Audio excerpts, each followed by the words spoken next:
The criminal history of Maina Njenga, ex-leader of Kenya's most feared mafia. The Mungiki Maina Njenga was born on January 2, 1969, in Karindi Village, Laikipia West, to Stephen Kamunya, a chef at Kericho Tea Hotel, and Margaret Wangui. He attended Olengarua Primary School and later joined Ortum Secondary in West Pokot. Dissatisfied with the school, he forged a letter in Form 3, gaining acceptance to Jomo Kenyatta High School in Nakuru. At Jomo Kenyatta High School, Maina felt disillusioned with Christianity, claiming a dove perched on his head 3 times in class, anointing him as a prophet with the new name Maina Njenga. He shared his new spiritual insights with his cousin, Ndura Waruinga, who became his first follower and later co-leader of Mungiki. After school, the cousins spread the Mungiki gospel in Laikipia, and many Kikuyu youths joined them. Maina, their spiritual leader, raised a flag with Mungiki's colors, red, green, white, at their Karindi home, establishing it as the official Mungiki headquarters. Maina later moved to Nairobi, joining the Tent of Living God Church. He overthrew the leader, Ngonya Wagakonya, incorporating his followers into Mungiki, increasing his flock by thousands. Maina started administering oaths of secrecy, baptizing followers with water and fire, and advising them to abstain from alcohol, weed, and adultery, favoring tobacco use instead. He organized his followers into troops, joining politics as machinery for hire. Holding campaigns and rallies for Kikuyu political allies brought him gifts, including a car from the president.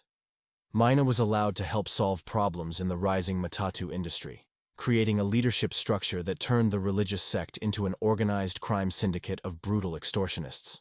Maina was the boss, with Charles Wagacha and Waithaka Wagacha as underbosses. They extorted matatus in Nairobi, charging Ksh 200 for protection fees. Those who refused faced death threats. Police ambushed their meetings, but Mungiki retaliated.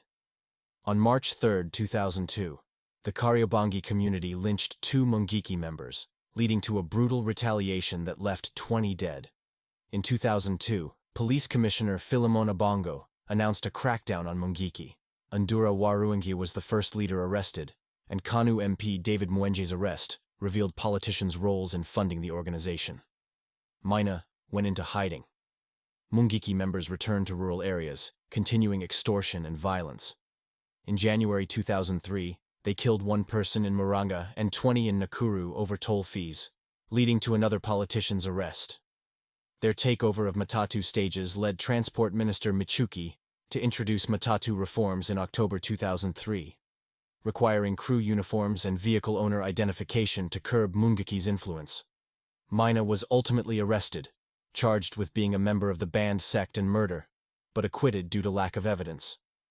After his June 2004 release, he laid low, allowing his troops to establish roots in central Kenya. He used their money to build a posh house in Kitengela, which became the new HQ.